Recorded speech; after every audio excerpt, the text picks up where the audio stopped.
Hello, I decided to do this video as a little bit of a help tutorial for those having problems with the Salon Express.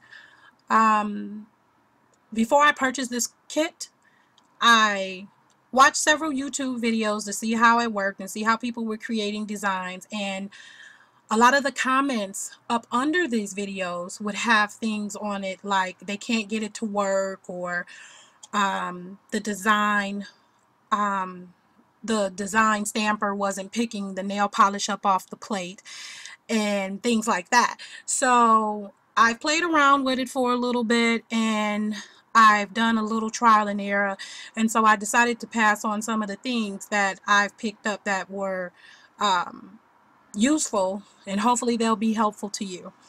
The first thing is the plates.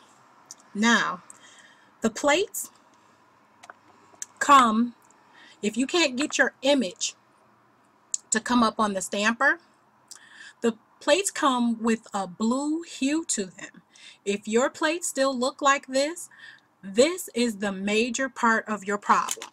Get a box cutter or an X-Acto knife or razor blade. Be very careful. Go up under the lip of this blue film and take the blue film off. Peel it back. It adheres very well. It's very sticky.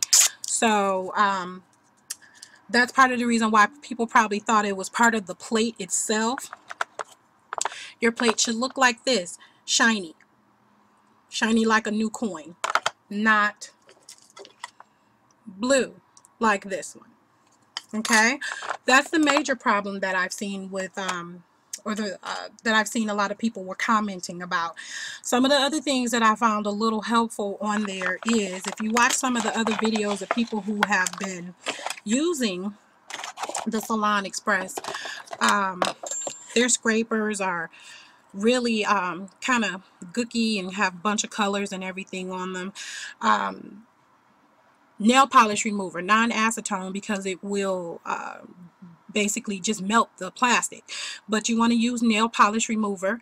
I know I have acetone here, but that's all I had left. I'm not using the tool, and so I'm not using this on the thing. I just was using it as an example.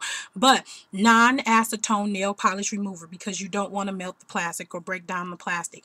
With every use, clean your tools. It'll come off a whole lot better while it is still a little wet than when it's dry, and that way you can keep it from looking like an artist's palette with a bunch of colors and everything on it. Okay, another problem I found were people, even after they got the blue film off, they were saying that it doesn't adhere, the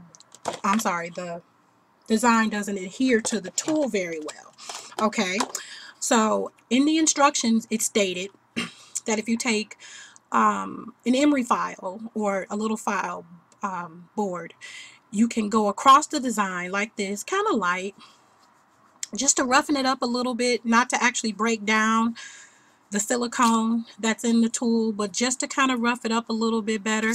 It'll make your designs adhere a whole lot better to the plunger, to give it kind of a little bit of a rough surface. And another thing that I found where people were saying that the designs came out smeared or flawed, or the color was too light.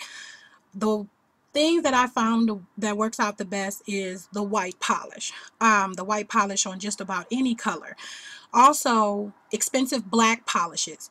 Expensive polishes, period, work a whole lot better than, let's just say, your Wet n Wild. The cheaper polishes, anything up under, I'll say $4, because they have a really watery consistency, and when you go to use the scraper to scrape it off, a lot of the polish comes up with the scraper and doesn't adhere to the design plate. So if you have a little bit more expensive polish or an expensive polish, it'll be a little thicker in consistency and more of it will stay on your design plate. Another thing that I found is people have these express finish or quick dry nail polishes. These don't do very well until you're more experienced with the tool, because what happens is it begins to dry while it's on the nail plate before you can get it on your fingers, and by the time you go to use the tool to do this, it's already halfway dry, and so the image won't come out the way that you want it. So for your best success, you want to use something that's not a quick dry, flash dry, or anything like that. You want to use something that's at least middle of the line, or semi-expensive or expensive polishes to do your images. A lot of my images I do in this Sally Hansen HD. It's about $5 a bottle. It's not watery in consistency, and it works very well. Well, that is the end of my tips. Hopefully you have much success in using yours, and hopefully you found some of my information helpful to you. Happy designing!